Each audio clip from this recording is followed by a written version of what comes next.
Efesus pasal 2. Diselamatkan karena kasih karunia. Dulu kamu sudah mati secara rohani karena kesalahan-kesalahan dan dosa-dosamu. Kamu dulu hidup dengan cara hidup dunia, yaitu mengikuti kuasa roh jahat. Sekarang, roh itu sedang bekerja di antara orang-orang yang tidak taat kepada Allah. Dahulu, kita semua juga hidup seperti mereka. Kita hidup untuk menyenangkan hawa nafsu kita, menuruti keinginan tubuh dan pikiran kita. Sama seperti orang lain, pada dasarnya kita adalah orang-orang yang dimurkai Allah. Tetapi Allah kaya dengan belas kasihan, sehingga Ia sangat mengasihi kita. Sebab itu, meski kita sudah mati karena semua pelanggaran yang kita lakukan, Allah memberi kita hidup baru bersama dengan Kristus. Oleh anugerahnya, kamu diselamatkan. Dan dalam Yesus Kristus, Allah membangkitkan dan menempatkan kita bersama dengan Dia di surga. Dengan begitu, pada masa yang akan datang, Allah akan menunjukkan kekayaan anugerahnya yang melimpah kepada kita. Hal itu ditunjukkan dalam kebaikannya melalui Yesus Kristus. Maksudku, kamu diselamatkan oleh anugerah melalui keyakinanmu kepada Allah.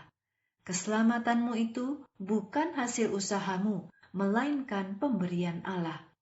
Hal itu juga bukan karena hasil perbuatanmu.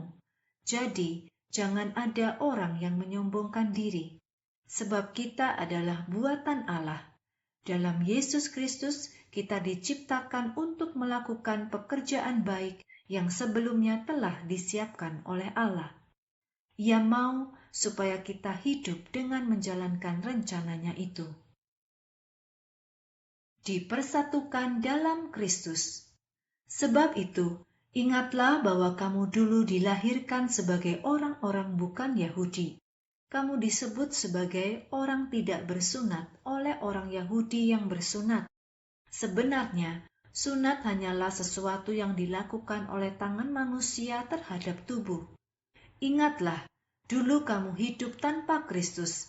Kamu bukan warga negara Israel dan tidak tahu tentang perjanjian yang dibuat Allah untuk umatnya Israel. Di dalam dunia, kamu tidak mempunyai harapan dan kamu tidak mengenal Allah. Pada waktu itu, kamu jauh dari Allah. Tetapi sekarang, di dalam Kristus Yesus, kamu dibawa dekat kepada Allah melalui darah pengorbanan Kristus.